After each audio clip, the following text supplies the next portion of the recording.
everybody. This is Coach Tara, the Mind Reset Coach, coming with week 3. Week 3 of the Motivation Manifesto, Chapter 3 on Motivation. And I've got Sandra Copeland here with me, and possibly people will join, I don't know. But in the meantime, I really enjoyed this week's chapter. What did you think? Sandra, what did you think? Oh, motivation. That's what I need, is a lot of motivation. So this chapter is very, very good.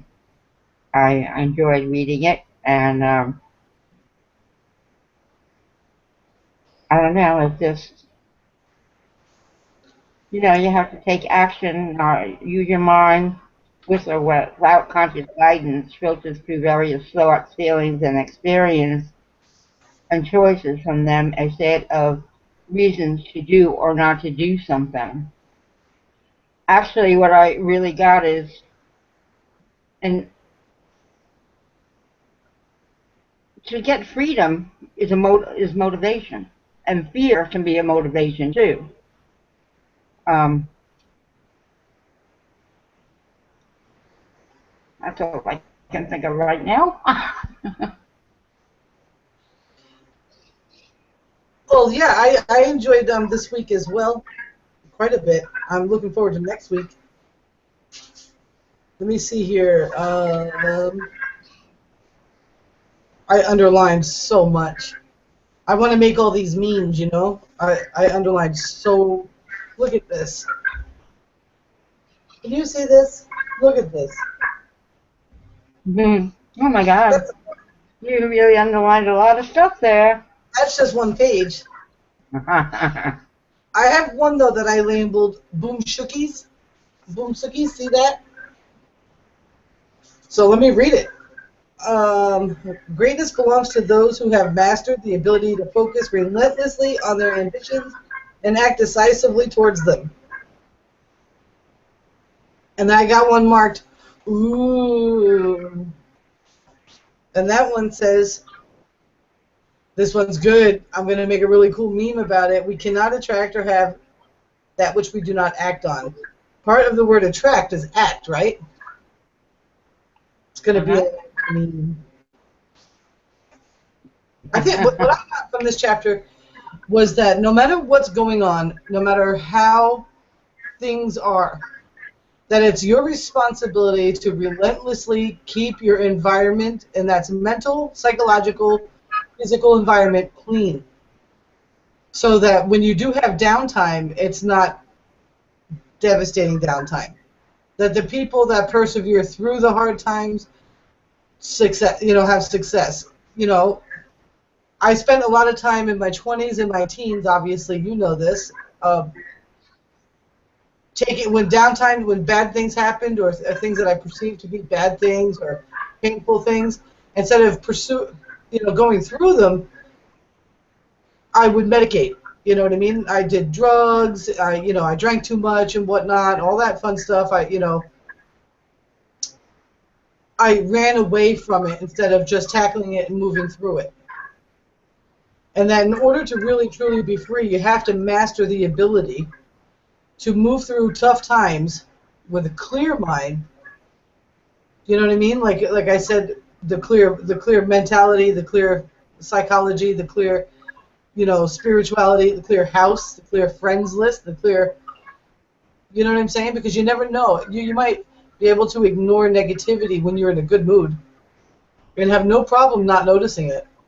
And then you get a cold, like look what November was like for me. You get a cold or something like that, and you start feeling down, or all of a sudden the negativity starts becoming brighter and more obvious.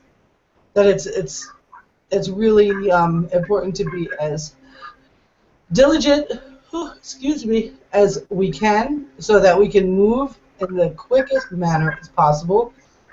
And I'm not talking about in the quickest manner that hustle and bustle and being busy.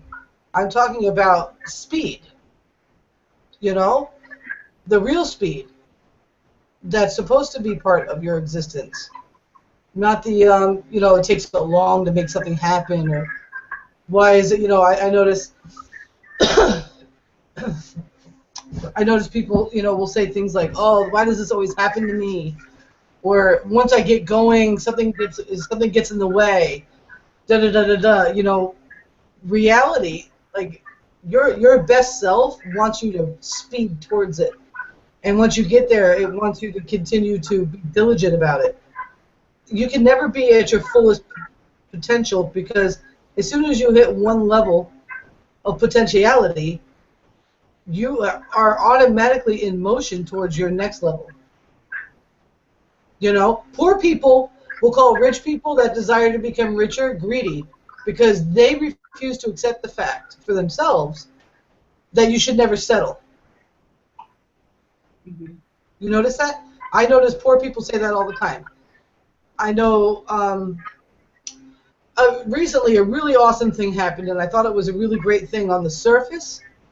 I don't remember his name, but it was a professional football player that had been playing for a little bit and had taken his money and he had bought himself a farm that he wanted to organically farm. And he turned down a $37 million contract, a $37 million contract, because he wanted to focus on the farming and thought that was better for the environment, blah, blah, blah, blah, blah. I saw right through it because what happened was, imagine if he had done that contract for 4 more years or 3 more years or 1 more year. And that $37 million could have been put into 37 new $1 million organic farms to people that are trying to make that happen. Or 37 million new community farms that could go up all across the country and help people.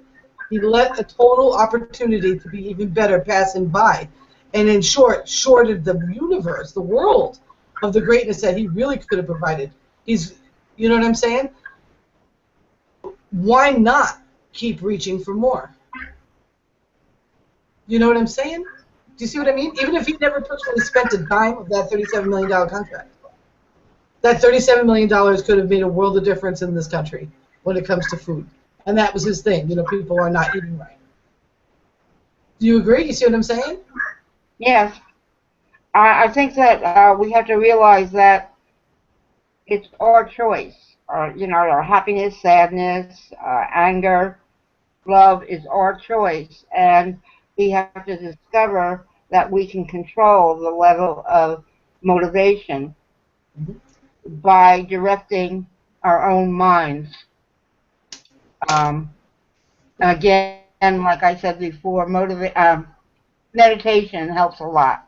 Yeah, A lot for focus just on nothing and become within yourself. Um, uh, um, well, true motivation.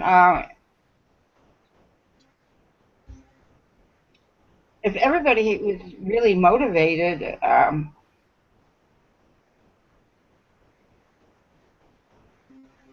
the world would prosper, and there would be so much more freedom. yes, Um,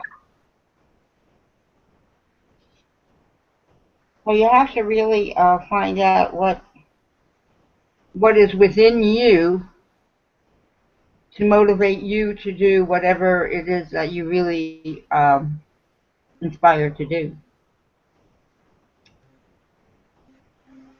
that's right.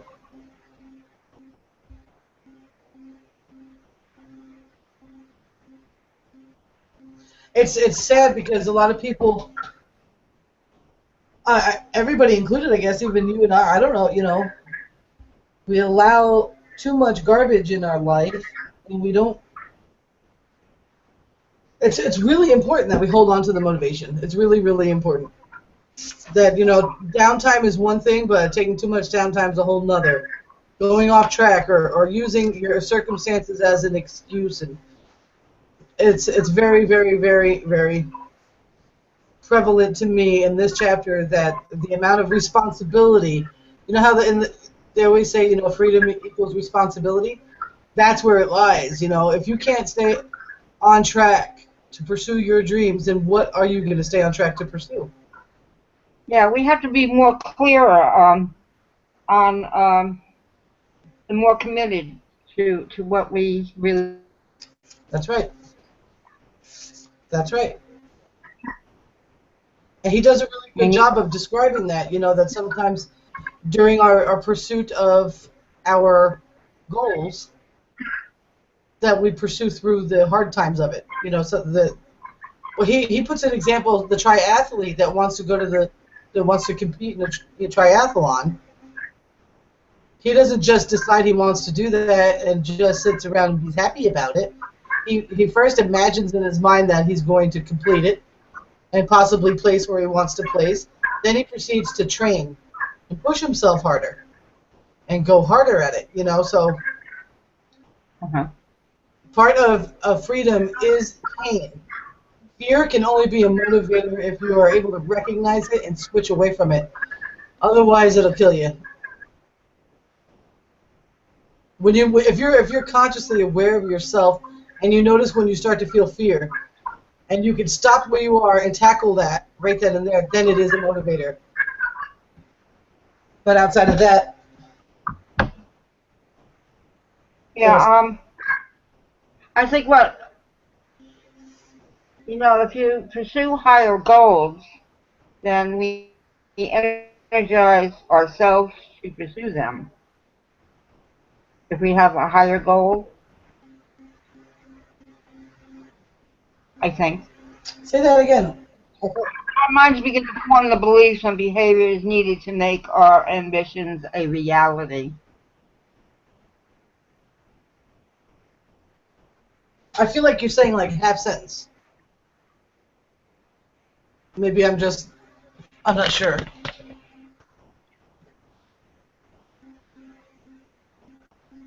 Can you say that again so I'm only hearing half a Oh, sentence. by deeply contemplating higher aims, we energize ourselves to pursue them. Yes. Um, and with these expectations, our minds begin to form the beliefs and behaviors needed to make our ambitions a reality. Yes. Yes. So many people, they'll have great dreams, but they won't think it's possible. I know that you can recognize this in your life because I know I've recognized it in mine.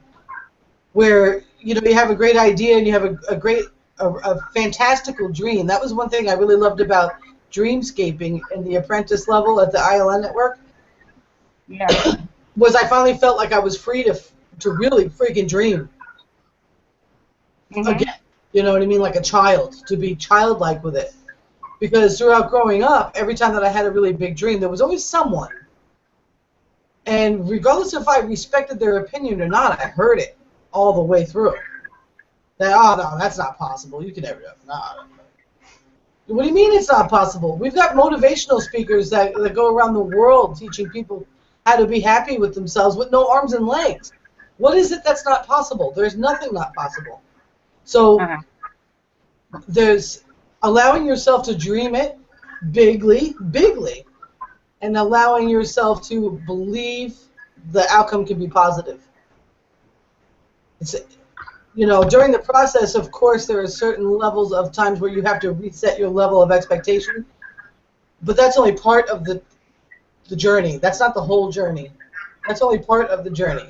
Say, for instance, I want to sign up for a marathon, and I want to place, say there's 5,000 people running the marathon, and I want to place in the top 100.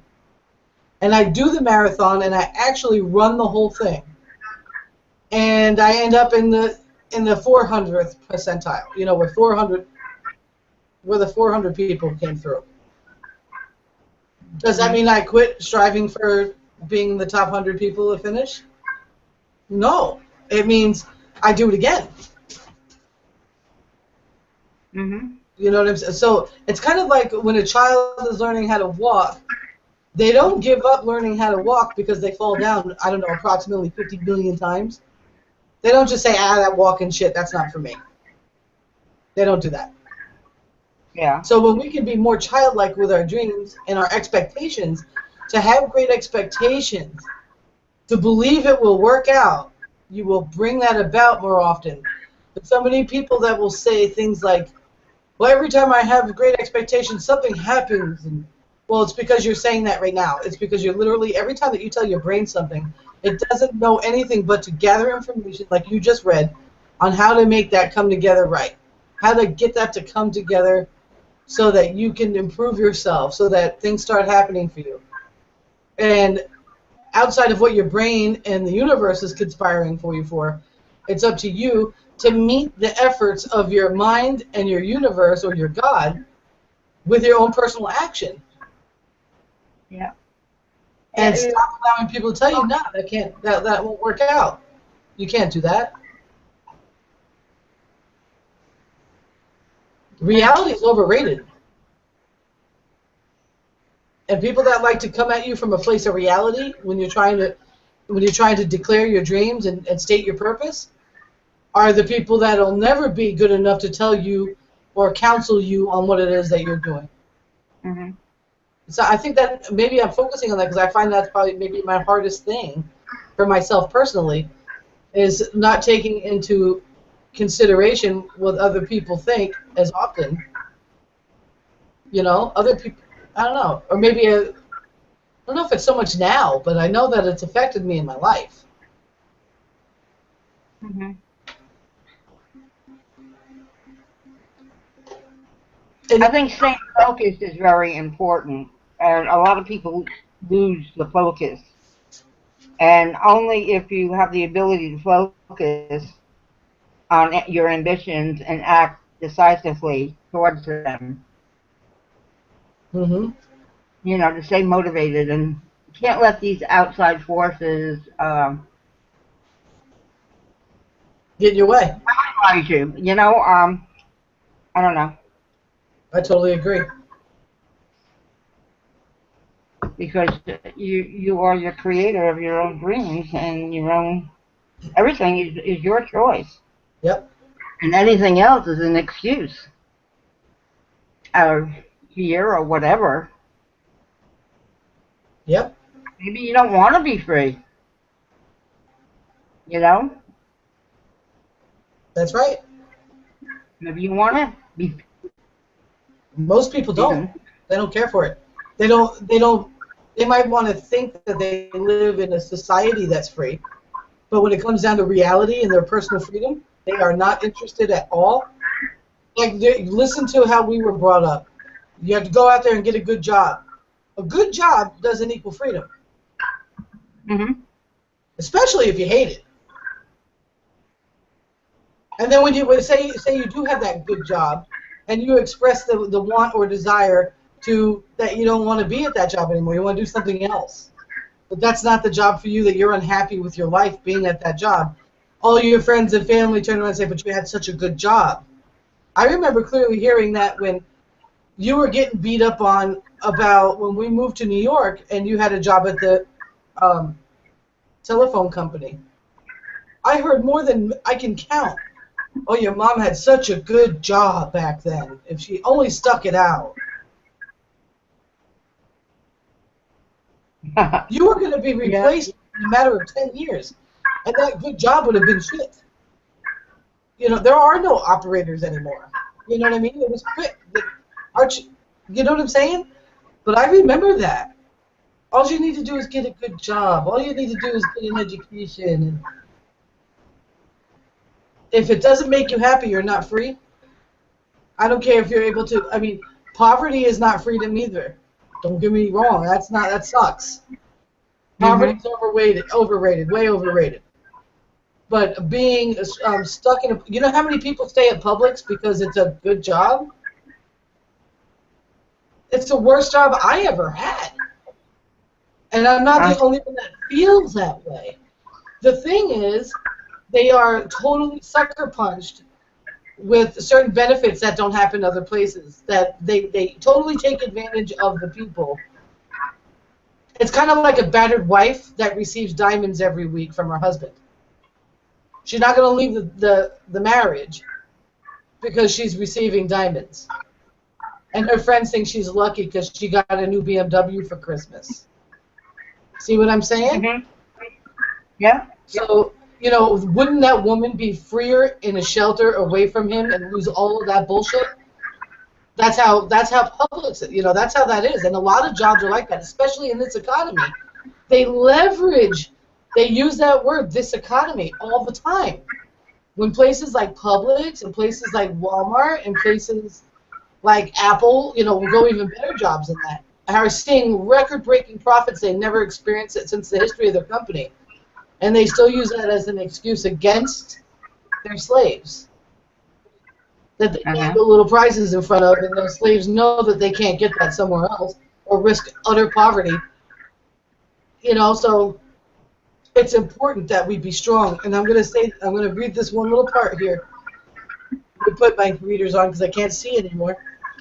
And this I really want to impress upon everybody that watches this. We're going to cut this short this week, okay, Mom? But Mm-hmm. let me say this. There is nothing in the world so deserving of our vital attention, that vital attention, our living attention, our constant direction.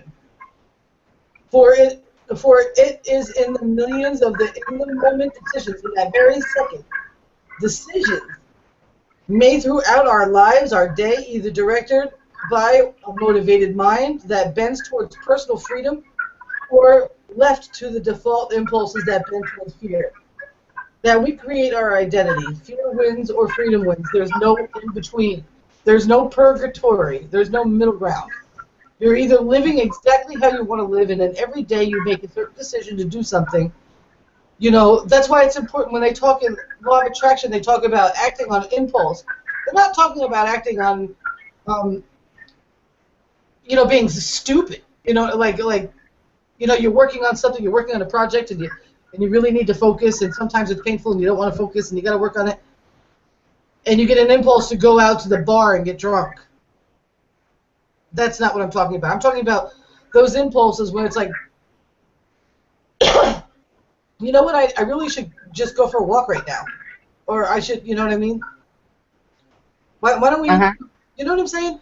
Those kind of impulses, if you're constantly in the moment, choosing your freedom over your fears, you would never let a job control you. You will never let any human being control you.